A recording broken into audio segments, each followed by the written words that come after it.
अस्सलाम वालेकुम नाज़रीन, प्रोग्राम टसरवाम के साथ मैं हूं अफजल यूपी। नाज़रीन, बजट की आमद है। जून के दूसरे हफ्ते में मतवक्को किया जा रहा है कि बजट आएगा। बजट कैसा होगा, आम आदमी को रिलीफ मिलेगा, नए टैक्सेस लगेंगे या नहीं लगेंगे, और असल जो टैक्सेस हैं जो पहले ऑलरेडी लोग अदा कर रहे हैं उनमें क्या मसाइल हैं। नाज़रीन, इससे पहले कि मैं अपनी गुफ्तगू का आगाज़ करूँ, मेंबर इस हवाले से क्या कहते हैं, उनकी राय जानते हैं। बजट के हवाले से मेरी suggestion being as a general secretary FBR को ये है कि एफबीआर जब भी बजट, हर साल ही बजट बनता है और हर साल ही बजट में कुछ ना कुछ खामियां रह जाती हैं। मैं ये समझता हूँ कि एफबीआर अगर बजट बनाते हुए मेन स्टेक होल्डर्स जो टैक्स बार एसोसिएशन हैं, चैम्बर ऑफ कॉमर्स हैं, ट्रेड एसोसिएशन हैं, उनके नुमाइंदों को अगर कॉन्फिडेंस में ले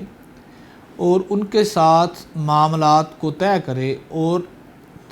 टैक्स को बढ़ाने के लिए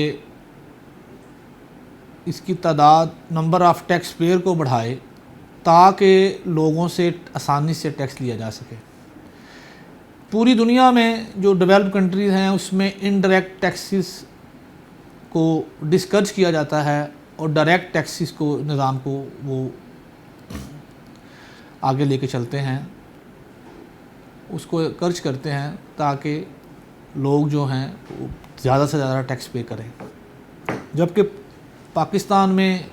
ये सूरत हाल इंटायरली डिफरेंट है। यहाँ पे डायरेक्ट टैक्सेस पे ज़ोर कम दिया जाता है और इनडायरेक्ट टैक्सेस में जो है वो ज़्यादा ज़ोर दिया जाता है ताकि रेवेन्यू जनरेट किया जा सके। इनडायरेक्ट टैक्सेस में सेल्स टैक्स है, फेडरल एक्साइज ड्यूटी है और दूसरे टैक्सेस हैं। तो अब वैट के हिसाब से अगर देखा जाए और वैट को देखा जाए तो कनाडा में तकरीबन 6-7% के हिसाब से वैट लिया जाता है और वो डेवलप कंट्रियों में सबसे बेहतरीन टैक्स की रेशो वहाँ पे है। तो एक तो मेरी सजेशन ये है कि इनडायरेक्ट टैक्सेस में जो सेल टैक्स का 17% रेट है इसको 1 डिजिट किया जाए ताकि आवाम को इसमें सहूलत मिले। इमरान खान साहब से और इनकी गवर्नमेंट से जब ये इक़्तिदार में आए हैं तो आवाम को इनसे बहुत सी उम्मीदें थी, लेकिन ये महंगाई को पे कंट्रोल नहीं कर सके। ये आवाम दोस्त बजट होना चाहिए, ताजरों को इसमें सहूलत मिलनी चाहिए, टैक्स ज़रूर लें। इसमें कोई अमनेस्टी स्कीम अगर गवर्नमेंट समझती है, जिस तरह ये प्राइस बॉन्ड की स्कीम्स को बंद कर रहे हैं, अगर इस पर कोई अमनेस्टी स्कीम अगर जारी कर दी जाए तो मेरा ख्याल है काफ़ी ज़्यादा रेवेन्यू इकट्ठा हो सकता है। और टैक्स के हवाले से सबसे जो main stakeholder tax bar association है, जिसमें पाकिस्तान टैक्स बार एसोसिएशन है और इसके साथ मुल्हका जितनी भी टैक्स बार एसोसिएशन है, लाहौर टैक्स बार है, कराची टैक्स बार है, सियालकोट टैक्स बार एसोसिएशन है, जितने भी मामलात हैं इन stake holder, chamber of commerce, trade associations के साथ अगर ये मिल के ये सारे मामलात को तय करें तो बेहतर तरीके से टैक्स इकट्ठा हो सकता है। क्योंकि हम तो चाहते हैं, हम तो गवर्नमेंट के साथ being as a stakeholder इसलिए भी काम कर रहे हैं कि हम तो अपने क्लाइंट्स को ये मोटिवेट करते हैं कि आप टैक्स पे करें। अगर आपने बिज़नेस करना है, अगर आप इंपोर्ट करनी है, आपने एक्सपोर्ट करनी है, कोई भी ट्रेड एसोसिएशन, मैन्युफैक्चरिंग है, ईज़ डूइंग बिज़नेस को फ़रोग देना चाहिए। टैक्स में हमें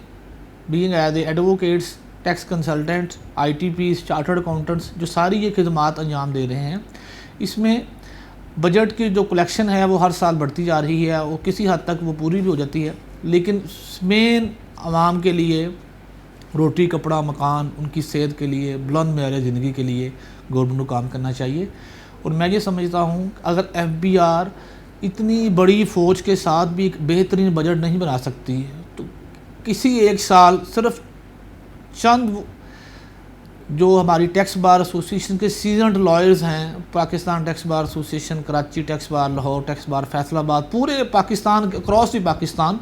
इनमें जो रिनाउंड टैक्स पेयर कंसल्टेंट हैं, उनके साथ चार्टर्ड अकाउंटेंट्स हैं, अगर उनके साथ ये मिल के एक बजट तैयार करें और जिसमें आवाम के लिए कोई स्पेसिफिकली रिलीफ हो, कोई फ़िक्स टैक्स का निज़ाम होना चाहिए। अगर वो भी समझते हैं कि उसमें हर टैक्स अपने हिसाब, ताजर जो है वो अपने हिसाब से टैक्स देना चाहता है, उसमें आप कोई ऐसी अमनेस्टी अवेल कराएं, उनको ऐसी पोजीशन दें ताकि वो लोग टैक्स देना चाहें। तो टैक्स देंगे ही तो इस मुल्क का निज़ाम चलेगा। और आवाम जो गरीब आवाम जो पिस रही है, जिसको आटा नहीं मिल रहा, चीनी नहीं मिल रही और सारी ज़रूरियात ज़िंदगी जिसके पास अवेलेबल नहीं हैं, जब तक आवाम और गवर्नमेंट जो है आवाम को ये सारी सहूलतें मुयसर नहीं कर पाएगी तो वो किसी तरह भी टैक्स के निज़ाम को पूरा अपना बजट जो है वो पूरा नहीं कर पाएंगे। ये तो जितने टैक्स पेयर 25 लाख अगर टैक्स पेयर है तो आप उन्हीं से सारा कुछ निचोड़ना चाह रहे हैं, जबकि आपकी कैपेसिटी तो 10 मिलियन से भी क्रॉस करनी चाहिए। 1% भी आपकी पूरी टोटल आबादी का जो टैक्स पेयर नहीं है। तो मैं समझता हूँ कि टैक्स को बढ़ाया जाए, टैक्स बेस को बढ़ाया जाए, लेकिन उसके लिए आप कोई ऐसा निज़ाम मुतारिफ़ कराएं जिसके साथ लोगों का कॉन्फिडेंस लेवल एफबीआर के ऊपर बढ़े। और जो मेल प्रैक्टिसिंग जो एफबीआर के मुलाजमीन, मैं इस चीज़ को यहाँ पे वाज़ेह करना चाहता हूँ कि अगर एफबीआर के मुलाजमीन प्रैक्टिस छोड़ दें, अफसरान प्रैक्टिस छोड़ दें और आप एक डिजिटल निज़ाम के ज़रिए टैक्स पेयर और एडवोकेट्स, आईटीपी, चार्टर्ड अकाउंटेंट्स और प्रोफेशनल्स जितने भी हैं, अगर उनके थ्रू आप टैक्स को इकट्ठा करें तो ये जो आप जितना टैक्स आप चाह रहे हैं इससे आपको 2 से 3 गुना टैक्स ज़्यादा मिल सकता है। तो मैं आखिर में आपका बहुत शुक्रगुज़ार हूँ कि आपने मुझे ये मौका दिया। तो मैं समझता हूँ कि ऑन बिहाफ ऑफ प्रेसिडेंट,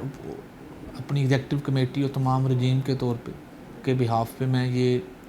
आपको यकीन दिलाना चाहता हूँ कि हम गवर्नमेंट के साथ हैं, लेकिन उन पॉलिसीज़ में गवर्नमेंट के साथ खड़े हैं जो कि आवाम की फलाह व बहबूद के लिए हैं, ना कि